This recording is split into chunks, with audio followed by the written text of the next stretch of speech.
Hi friends, welcome to Purna's kitchen. ఇవాల్టి మన special రాగి లడ్డు. మంచి ప్రోటీన్ ఫుడ్ తినాలి అనుకునే వాళ్ళకైతే ఇది మంచి స్వీట్ రెసిపీ అని చెప్పవచ్చు. ఇక్కడ నేను రాగి లడ్డూలను చాలా సింపుల్ ప్రాసెస్లో తక్కువ నెయ్యితో ఈజీగా చేసే ప్రాసెస్ను చూపించబోతున్నాను.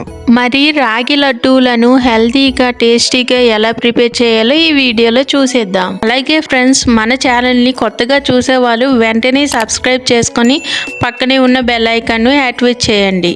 మన ఛానల్లో వచ్చే ప్రతి రెసిపీని మీరు చూడవచ్చు. రాగి లడ్డు చేయడానికి ముందుగా స్టవ్ ఆన్ చేసి కళాయి పెట్టుకొని అందులో ఒక స్పూన్ నెయ్యిని వేసుకుందాం.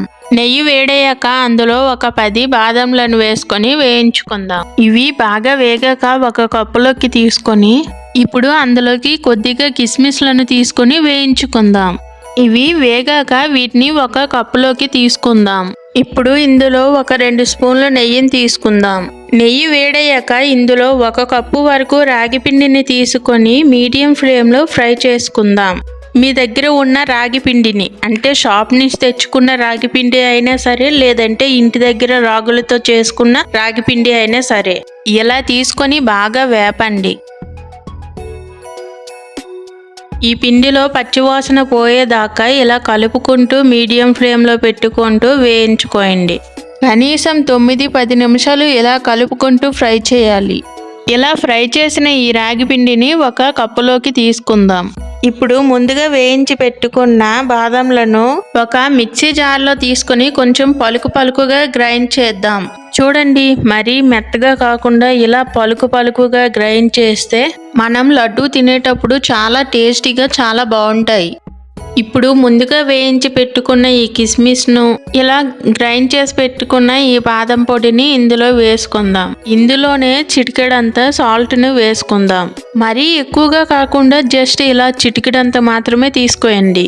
అలాగే మీకు లడ్డూలో సాల్ట్ వేయడం ఇష్టం లేదు అనుకుంటే స్కిప్ చేయొచ్చు. వీటిని మిక్స్ చేసుకుందాం. ఇప్పుడు లడ్డు చేయడానికి రాగి మిక్స్ అనేది రెడీ అయిపోయింది. ఇప్పుడు మిగతా ప్రాసెస్ని చూద్దాం. స్టవ్ ఆన్ చేసి అదే కళాయిలోకి 1 కప్పు బెల్లాన్ని తీసుకుందాం. ఇందులోనే 1/2 కప్పు నీళ్లను వేసుకొని బెల్లాన్ని కరిగించండి. అలాగే ఈ పాకాన్ని మనం ప్రిపేర్ చేస్తున్నప్పుడు మంటను మనకు అనుగుణంగా కొంచెం తక్కువగానే పెట్టండి. మంటను ఎక్కువగా పెడితే ఇందులో మనం వేసిన వాటర్ తొందరగా ఇంకిపోతాయి. కాబట్టి మంటను కొంచెం తక్కువగానే పెట్టి బెల్లం కరిగాక పాకాన్ని చెక్ చేస్తూ ఉండండి. పాకం అనేది తీగ పాకం కాకుండా ఇలా లైట్గా తీగ పాకంలో వస్తే సరిపోతుంది. పాకం ముదిరితే లడ్డూలు అనేవి గట్టిగా వస్తాయి. కాబట్టి పాకాన్ని ఇలా లేత తీగ పాకంలో ప్రిపేర్ చేయండి. పాకం అనేది ఈ కన్సిస్టెన్సీలో వచ్చాక ఇప్పుడు స్టవ్ ఆఫ్ చేసేసి ఈ బెల్లం సిరప్ను డైరెక్ట్గా మనం రాగి పిండిలోకి వడగట్టి తీసుకుందాం. బెల్లం సిరప్లో ఏదైనా చెత్త ఉంటే ఆ చెత్త అంతా ఇలా వడగట్టడం వల్ల వచ్చేస్తుంది.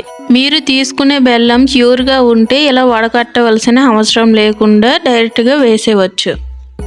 ఇలా పాకం వేసాక వీటిని బాగా కలపండి. ఇప్పుడు లడ్డూలా చేద్దామంటే చాలా వేడిగా ఉంది కాబట్టి ఒక 4-5 నిమిషాలు ఇలా ఉంచేసి ఆ తర్వాత లడ్డూలా ప్రిపేర్ చేసుకుందాం. లడ్డు మిక్స్ అనేది పూర్తిగా చల్లారక ముందే, అంటే కొంచెం గోరువెచ్చగా ఉన్నప్పుడే మనం లడ్డూలు అనేవి ప్రిపేర్ చేసుకుందాం. లేదంటే లడ్డూలు చేయడం కొంచెం కష్టం అవుతుంది. ఇలా లడ్డూలు చేసేటప్పుడు కొంచెం పొడిగా అనిపిస్తే 1-2 స్పూన్ల నెయ్యిని కానీ, లేదంటే కాచి చల్లార్చిన పాలను కానీ వేసుకొని చేసినా బాగుంటాయి. అంతే, చాలా ఈజీగా రాగి పిండి లడ్డూలు తయారైపోయినట్లే. ఇలా చేసిన లడ్డూలు చాలా టేస్టీగా ఉండడమే కాదు, ఒంటికి కూడా చాలా మంచిది. అలాగే ఫ్రెండ్స్, మీకు కనుక ఈ వీడియో నచ్చినట్లయితే ప్లీజ్ లైక్ చేసి షేర్ చేయండి. అలాగే సబ్స్క్రైబ్ చేయండి. Thank you for watching.